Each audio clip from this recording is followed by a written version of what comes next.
아멘. 창세기 강의 34번째 시간 롯을 구출하다라는 제목으로 같이 하나님의 말씀을 나누겠습니다. 오늘 본문은 성경에 기록된 최초의 세계 대전입니다. 보통 전쟁은 1대1로 진행이 되는데 연합군과 연합군 간의 전쟁입니다. 그래서 오늘 본문 1절에서 4절은 이 전쟁의 배경을 설명하고 있습니다. 보시면은 왼편에 엘람 연합군 4나라가 등장을 하고 오른편에 소돔 연합군 5나라의 싸움입니다. 4절 말씀에 보면 이들은 12년 동안 엘람 왕 그돌라오메를 섬겼다고 이야기합니다. 근데 12년 섬겼고 13년째 반역을 일으키게 됩니다.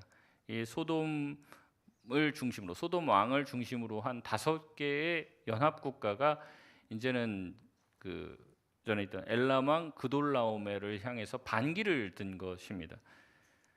왜 반기를 들었는지는 구체적으로 설명되지는 않지만 이제 오랫동안 이제 지배가 계속되고 조공을 바쳐야 되니 이제 힘도 어느 정도 생겼겠다. 우리가 5명이 뭉치면은 그 정도는 이길 수 있을 것 같아. 뭐 이런 생각이 들었는지 모르겠습니다.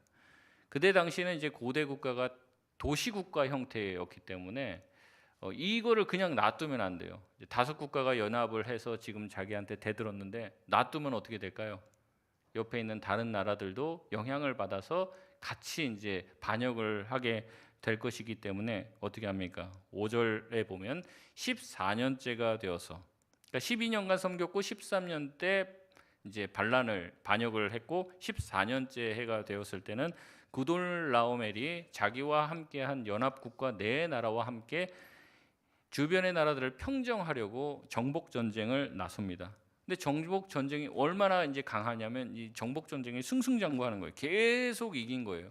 그래서 마지막 어디까지 왔냐? 이제는 그 반역의 주축이 되는 그 주축 세력이 되는 이 소돔의 5개 나라의 연합 국가와의 전쟁. 그러니까 거의 이제 결정지을 만한 마지막 전쟁과 같은 그 순간에 이르게 됐습니다. 어디에 모였다고 얘기합니까? 시딤 골짜기, 지금의 염해, 사해라고 하는 곳에 모이게 되었다는 거죠. 결과는 어떻게 됩니까? 엘람 연합군이 승리하게 됩니다. 성경은 이것을 구체적으로 자세하게 설명하지는 않아요. 그래서 이 전쟁에서 엘람 연합군이 이기고 소돔이 연합한 5개 국가는 여기서 지게 되고 멸망하게 된 것을 보여주게 됩니다. 여러분, 전쟁이라는 게 그렇습니다. 전쟁에 지면 한두 개 뺏기는 게 아니에요. 뭘 뺏깁니까? 전부를 뺏깁니다. 운동 경기와는 다르죠. 한 판 지고 다음 판은 역전할 수 있고 그런 거 아닙니다. 전쟁에서 지면 끝입니다. 그렇기 때문에 전쟁을 목숨 걸고 싸우는 거죠. 왜요? 지면 나도 죽고 내 가족들도 죽고 내가 모아놨던 모든 것들도 다 빼앗기기 때문에 그렇습니다. 지금은 좀 다르겠지만은 고대의 전쟁은 대부분 그러한 양상으로 펼쳐집니다. 전쟁에 지면 다 노예가 되고 전쟁에 지면 그것으로 다 모든 것이 끝나는 것이에요. 시딤 골짜기의 전투는 엘람 연합군의 승리로 끝납니다. 그리고 소돔 연합군은 모든 것을 다 빼앗기게 됩니다. 우리 11절 12절 말씀 우리 같이 한번 읽어보겠습니다. 전쟁의 결과입니다. 11절 12절 시작. 내 왕이 소돔과 고모라의 모든 재물과 양식을 빼앗아 가고 소돔에 거주하는 아브라함의 조카 롯도 사로잡고 그 재물까지 노락하여 갔더라. 아멘. 예전에 어떤 분이 저에게 이런 얘기를 했습니다. 성경을 보니까 로또가 나오네요. 내가 성경 그렇게 많이 봤는데 로또를 보지를 못했는데 여기 이렇게 나온다고. 보셨습니까? 소돔에 거주하는 아브라함의 조카 롯도 나왔다. 죄송합니다. 그러니까 왜 우리가 이렇게 이름도 발음하기 어려운 이 전쟁사를 뭐하러 배워야 되느냐라고 했을 때 왜 우리가 이것을 알아야 됩니까? 성경 전체 흐름에 전혀 이 14장이 필요가 없어요. 근데 왜 14장이 들어와 있고 14장에 있는 내용들이 등장하냐? 누구 때문에 그렇다는 거예요? 롯 때문에 그래요. 롯. 조카 롯. 이 아브라함의 조카 롯이 이 전쟁에 휘말려 들었기 때문에 그렇습니다. 성경은 계속해서 롯이 자기 보기에 좋을 대로 선택한 땅이었던 그 소돔 땅, 그리고 롯이 했던 그 선택이 굉장히 잘못되었다고 계속해서 부정적으로 묘사하고 있습니다. 한번 그렇게 잘못 발을 디딘 그 소돔 땅에서의 삶이 얼마나 잘못되었는지를, 그의 선택이 얼마나 틀렸는지를 계속해서 보여줍니다. 아브라함을 떠나서 롯은 좋은 땅을 택했어요. 근데 그 좋은 땅이었던 소돔 땅의 왕이 전쟁을 일으키고 전쟁에서 지게 되어서 롯은 가만히 있다가 모든 것을 다 빼앗기고 순식간에 자기는 포로의 신세, 노예의 신세로 전락하게 됐습니다. 자기의 삶을 지켜주고 평안한 삶을 약속한 소돔 땅은 그에게 더 이상 축복의 땅이 아닌 저주의 땅이 되어버렸습니다. 롯은요, 자기의 선택으로부터 배신을 당합니다. 그리고 노예가 되었습니다. 노예가 됐다는 건 아무 가망이 없다는 거예요. 아무 가망. 여기에 무슨 소망이 있습니까? 노예가 되어서 평생 종살이 하다가 끝나는 게 그의 인생이죠.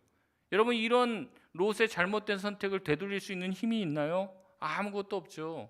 그는 완전히 절망으로 떨어졌고 온 가족은 다 뿔뿔이 헤어져서 어디에서 무슨 일을 당하고 있을지도 모르는, 자기의 자력으로는 절대 빠져나올 수 없는 구렁텅이에 빠지게 되었습니다. 무엇 때문에요? 자기가 좋다고 생각한 그 선택 때문이죠. 어쩌면 이것이 우리의 모습인지도 모릅니다. 내가 그 선택을 했을 때는 정말로 심사숙고해서 최선의 선택을 했습니다. 합리적인 선택을 했고 내가 생각했을 때 가장 좋은 선택을 했어요. 근데 돌아보니까 뭐예요? 그 선택이 최악의 선택인 거예요.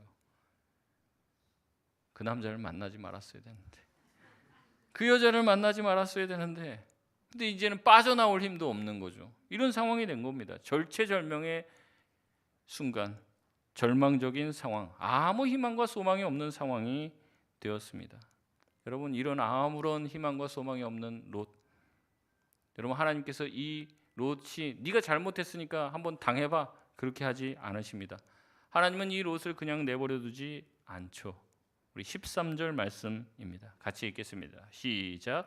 도망한 자가 와서 히브리 사람 아브라함에게 알리니 그때 아브라함이 아모리 족속 마므레의 상수리 숲을 근처에 거주하였더라.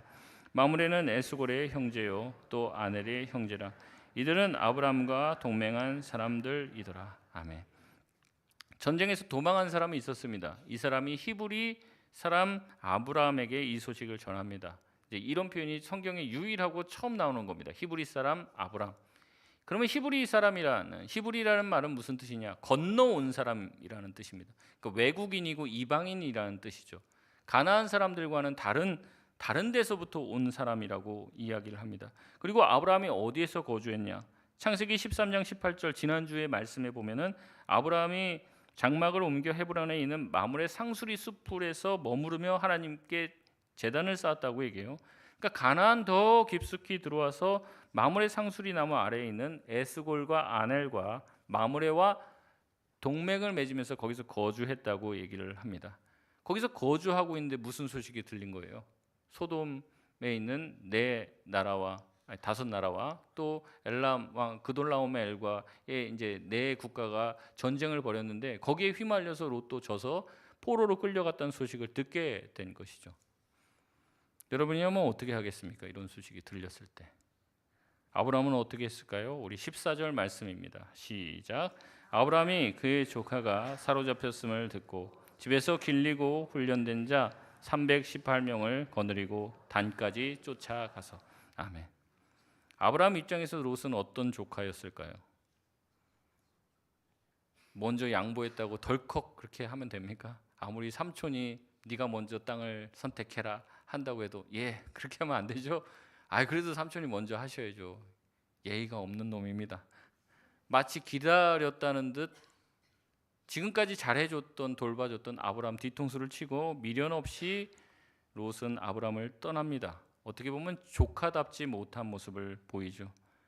그러나 그런 소식을 들었음에도 불구하고 아브라함은 롯이 지금 험한 꼴을 당하고 있다는 이야기에 어떻게 합니까? 즉시 행동에 나섭니다. 즉시. 조카가 자신에게 서운하게 행동했지만 아브라함은 전혀 그것을 마음에 두지 않습니다. 자기 조카 롯을 구하는데 전혀 거리낌이 없습니다. 자신의 혈육이죠. 혈육을 구하고자 그가 위기에 처하자 즉시 구원의 길을 나선다는 말입니다. 아브라함은 집에서 길리고 훈련된 318명을 데리고 갔다고 말합니다. 이 318에 대한 논란이 많아요. 왜냐하면 성경은 대부분 얘기할 때 300명이면 300명, 500명, 뭐 1000명 이렇게 얘기하지 구체적인 단위까지 언급을 안 해요. 근데 318이라고 언급을 하면 이 318에 뭔가 비밀이 있지 않을까? 그래서 이 내용만 해도 엄청난 방대한 내용이 많아요. 근데 오늘은 짧게 해야 되니까. 어쨌든 318명이라고 하는 숫자는 굉장히 적은 숫자입니다. 4개 국가 연합이 5개 국가 연합과 붙어갖고 4개 국가 연합이 이겼어요. 그러면 얼마나 사람들이 많고 구체적인 숫자는 기록되지 않지만 318명으로 이길 것 같습니까? 물론 옆에 있는 마므레와 뭐 에스골이나 뭐 그런 사람들이 옆에서 도와준다고 해도 그 사람들은 아브라함처럼 목숨 걸고 롯을 구하지 않을 거란 말이죠. 그렇다면 지금 318명이라는 소수를 데리고 가서 전쟁을 한다는 것은 사실상 지혜롭지 못한 것이죠. 그러나 이 본문을 통해서 우리가 깨달을 수 있는 게 크게 3가지 정도 있는데, 첫 번째는 무엇이냐면 믿음의 사람들은 생각하는 사람이 아니라 행동하는 사람이라는 것입니다. 야, 이거 전쟁 될까? 싸워서 이길 수 있을까? 조카 구원할 수 있을까? 그런 생각 안 합니다. 조카가 위기에 처했다고 하니까 어떻게 해요? 우선 자기가 데리고 있는 병사들 318명 데리고 나가는 거예요. 하나님이 기뻐하는 일이라고 생각하니까 믿음의 사람들은 어때요? 행동한다는 거죠. 생각만 하고 있지 않다는 거예요. 야고보서 2장 15절에서 17절은 이렇게 말합니다. 만일 형제나 자매가 헐벗고 일용할 양식이 없는데 너희 중에 누구든지 그에게 이르되 평안히 가라, 덥게 하라, 배부르게 하라 하며 그 몸에 쓸 것을 주지 아니하면 무슨 유익이 있으리요. 이와 같이 행함이 없는 믿음은 그 자체가 죽은 것이라. 아멘. 그 사람 배고프다 그래요. 내가 널 위해서 기도할게. 그런 말 쓸모 있는 말이에요, 없는 말이에요? 뭐 쓸모 없다고까지 말하면 좀 그렇지만 야고보서 말씀해 보면 그런 믿음은 뭐예요? 죽은 믿음이라는 거죠. 배고프다 그래요. 우리 자식 지금 등록금 때문에 걱정이야. 내가 아무리 해도 이걸 어떻게 할 수가 없어. 그러면 어떻게 하라는 거예요? 도와주라는 거죠. 나도 없지만 진짜 없는 사람을 위해서 내 손을 열고 내 주머니를 열라는 겁니다. 실제적으로 행동하라는 거죠. 아브라함은 행동하는 사람이었습니다. 말쟁이가 아닙니다.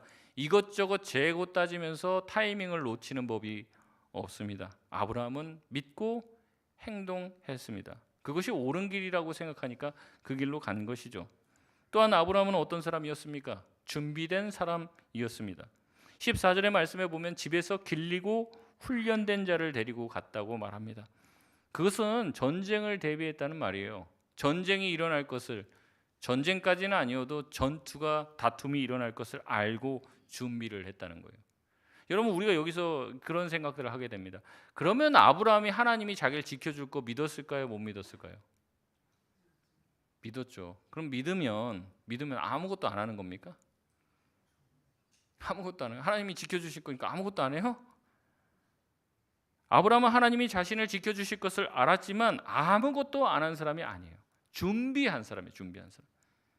주님이 쓰실 도구를 준비했습니다. 기도만 한다고 방주가 지어집니까? 아니죠. 이번 주에 수능 보는데 기도만 하면 서울대 갑니까? 기도 안 해서 못 가나요?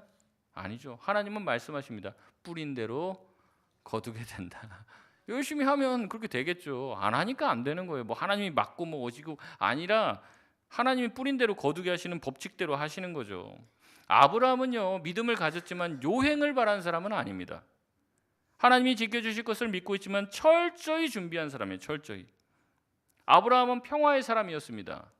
평화의 사람은 평화 안 싸울래? 그럼 평화가 지켜주나요? 여러분, 우리나라가 하나 힘도 없고 군사도 하나도 없고 우리는 중립이야. 그럼 평화가 지켜지나요?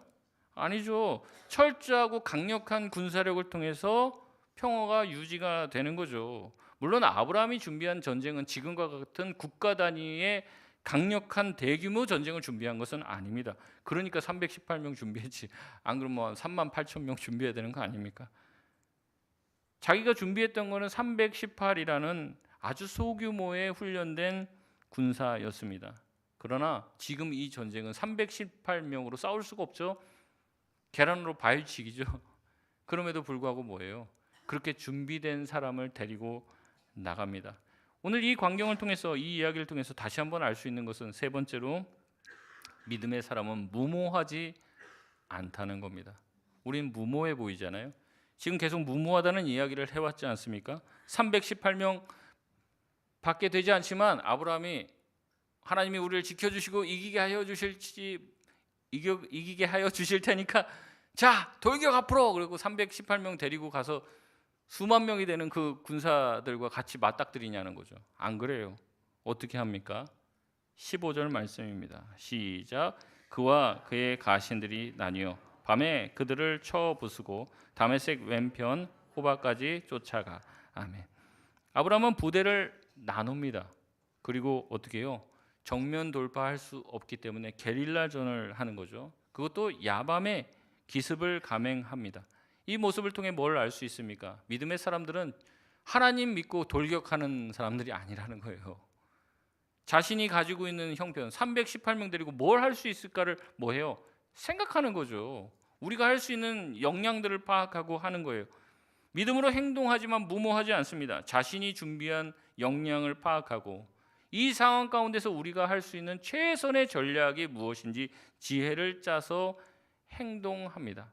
여러분, 믿음으로 나아가야 된다는 얘기를 들으면 반감이 드시는 분들이 있을 거예요. 믿음으로 나아간다, 믿고 나아가라, 그런 얘기하면 참 예수 믿는 사람들, 교회 다니는 사람들 황당무계한 소리나 하고 앉았다, 이렇게 생각할 수 있죠. 여러분, 그러나 믿음은 그런 게 아닙니다. 내가 가지고 있는 한에서 내가 할 수 있는 한 최선의 준비를 하는 거예요. 최고의 회의를 하고 우리가 되지도 않는 머리에 모아갖고 같이 막 지혜를 짜내고 그게 너무 엉성해 보여도 하나님이 우리의 삶을 책임지시고 인도하실 것을 믿고 그 길을 걸어가는 거죠. 지혜를 발휘하는 것입니다. 준비한 것 너무나도 부족하고 이것으로 이길 수 없는 게 너무나도 자명하지만 하나님의 말씀이고 뜻이니까 내가 할 수 있는 최선을 다하는 것이에요. 여러분, 다윗이 그랬기 때문에 자기가 할 줄 아는 것 들고 나간 것 아닙니까? 갑옷을 입혀놓으면 뭐합니까? 큰 칼을 주면 뭐합니까? 휘두르지도 못하는데 자기가 지금까지 훈련되고 손에 익숙한 물매를 들고 나갑니다. 제가 예전에 한번 말씀드렸죠. 물맷돌 던져갖고 골리앗 못 이긴다고요. 이길 수 있다고 생각을 하시는 분들은 잘못된 생각입니다. 못 이겨요. 물맷돌 던져갖고 다윗이 골리앗을 못 이긴다고요. 못 이기는데 이기게 해주신 거예요. 그러니까 자기가 준비하는 것 이걸 못 이긴다는 거예요. 제가 해도 물맷돌 던져봐 방패로 막으면 되잖아요. 물맷돌 들고 나왔는데 왜 그거 못 하겠어요? 근데 하나님이 그렇게 하시는 거죠. 물고기 2마리와 다섯 개의 떡을 가지고 나오지 않았으면 어떻게 주님께서 오병이어의 기적을 베풀어 주시겠습니까? 어떤 아이가 준비해 온 거잖아요. 자기가 먹으려고. 근데 그것을 어떻게 합니까? 믿음으로 드립니다. 그러니까 하나님께서 그렇게 드려진 것을 통해서 놀라운 일을 행하시는 것이죠. 하나님은 없는 것에서부터 모으시는 분이 아닙니다. 우리 손에 준비된 것을 통하여 믿음으로 행동하는 자들을 통해 하나님께서는 위대한 일을 행하시는 줄 믿습니다. 여러분, 생각만으로는 아무것도 달라지지 않아요.